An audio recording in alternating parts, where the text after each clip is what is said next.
Oh, come Nope, on. nope, nope. Keep going, keep going. Keep going. Keep reeling. Ho, ho, ho. Oh, lingcod. Let's go. And a sea bass.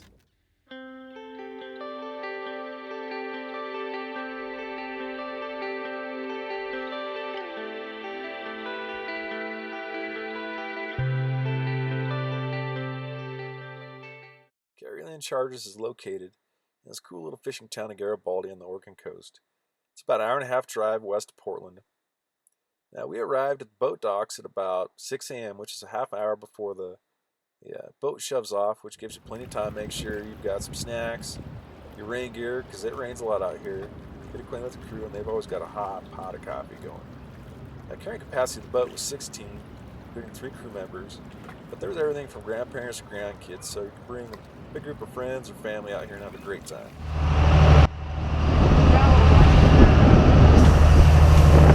First time on the ocean.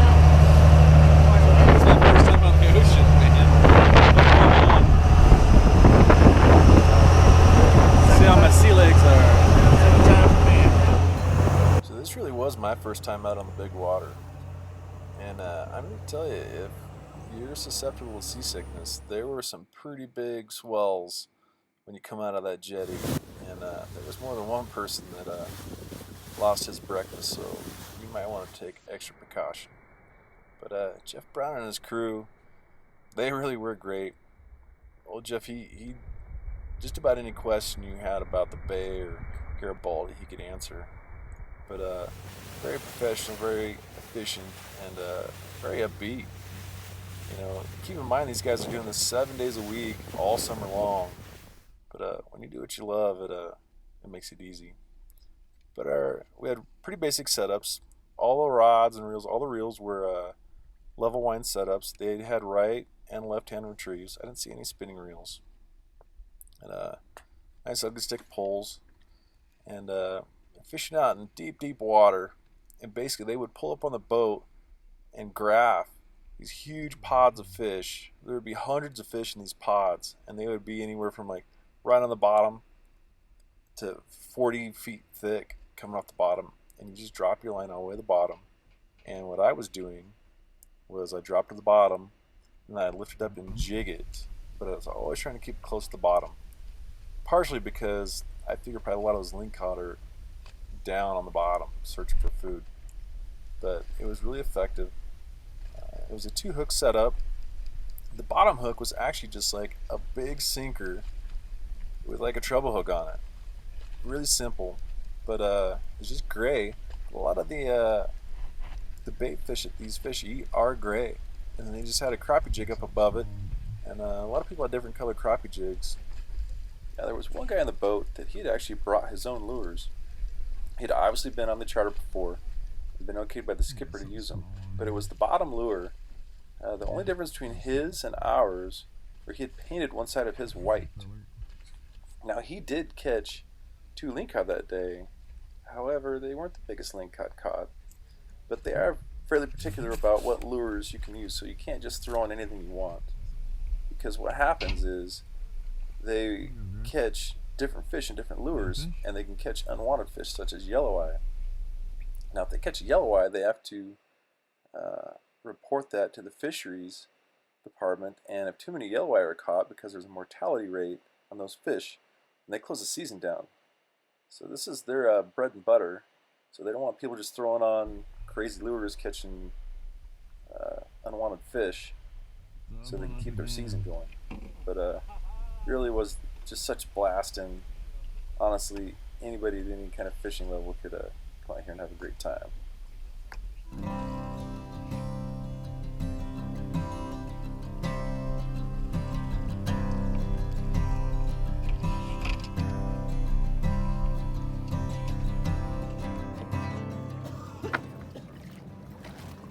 Nice job, Griff.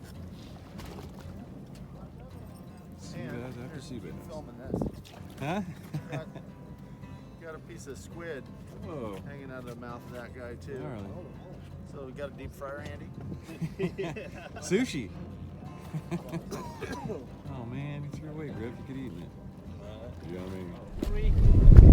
Every time. doing? Other than chumming over the side. Chumming over the side because the smell gets to me. Somebody's got a weak stomach, but Yeah. it has been non-stop fishing. We've just been catching tons Arms of sea are bass. tired. That's Maybe I need to not a bad work out thing. more. I don't know. Somebody's got to go to the gym to go fishing. Yeah, I need to go back Listen to the up. gym. Just reel up over the top. Awesome trip though so far. Yeah. We've been pounding on the rockfish. A couple lingcod. Hopefully get a couple more.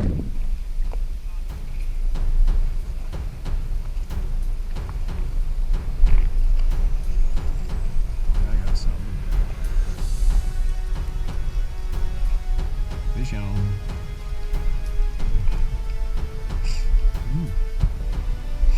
Got something decent here. Yeah, this is a good fish. That's something pretty good. Took some line.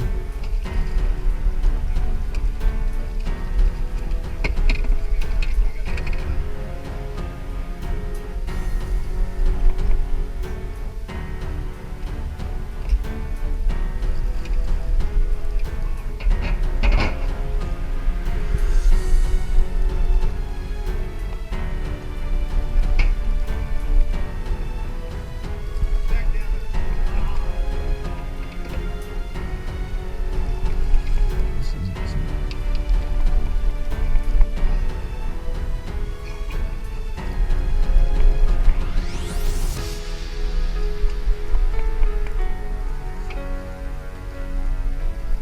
Does not like coming up, that's for sure.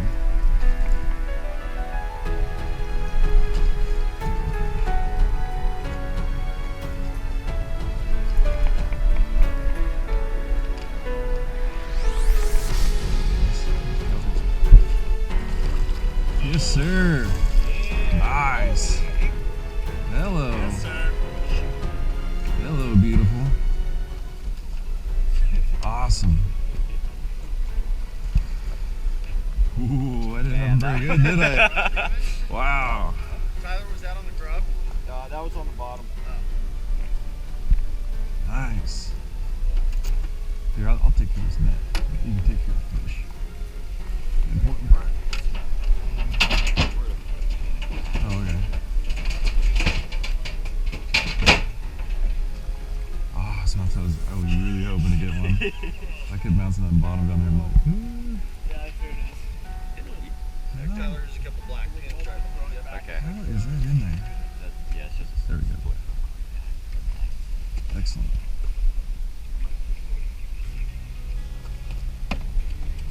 Like, yeah, when that thing like ripped out some line, I'm like, We might got another one here. oh yeah. Griff's got a good fish too.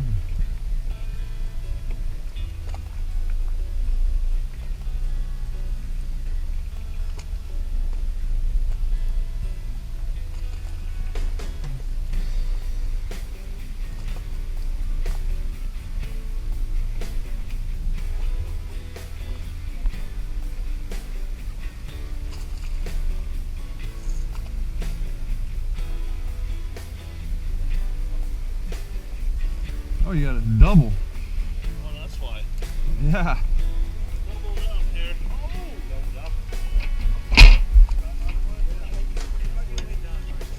Nice, dude. Oh, God. Really sharp.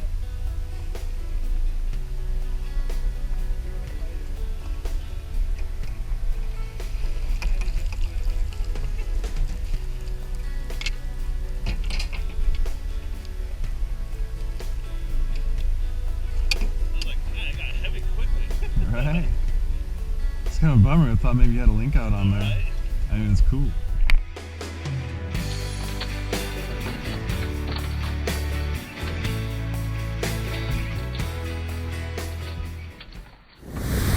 Now this was the second leg of the trip, along with a pretty cool scenic view, and after everybody in the boat easily limited out on sea bass, they pick up about a half a dozen crab pots on the way back in, and what they're doing is they're targeting Dungeness crab, which are very delicious, and what they do is they split up all the legal Dungeness crab between everybody on the boat. And on average, they were getting about 3 crab per person. Take them back to docks, clean them, boil them, put them in a bag for you, and you can throw them on ice and take them home. You can bust out some butter and have one of the best lunches you've ever had in your life. Dungeness crab is pretty tough to beat fresh. Now, this part of the trip is really cool. On the way back in, they chuck out a fish, and this bald eagle, it's got to be the fattest bald eagle in North America because it sits there, and all these guides feed this thing every day. But it was so cool to see. So this is the last leg of the trip. Pulling up the docks, as you can see the tide's out. There's all those barnacles on those posts. It looks pretty cool, but it really did look like there could have been a hog lingcod laying down in there. I'd love to flip the jig in there and try to catch another one to limit out. Because you can keep 2 lingcod per day, and that would be over 22 inches, and then keep 5 sea bass. And get back to the docks, climb with this ladder, and you go across the street, and there's the charter and a cleaning station. They fillet all your fish. Clean your lingcod, and the lingcod, they put a pin in them if you catch one, so they know it's yours. So that is one fish you get, but they split up all the sea bass. And they got a bucket there where you can tip those guys because they do an amazing job. And I know we'll definitely be back again.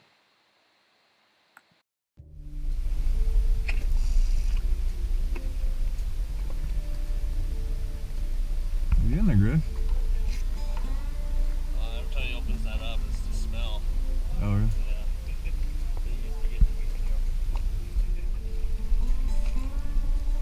Yeah, we thought he was okay.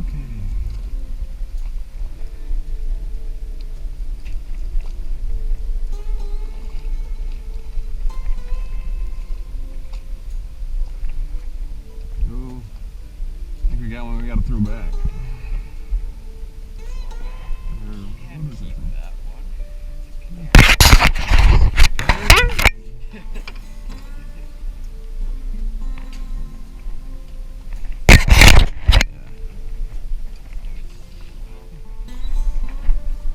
Cool. Welcome back.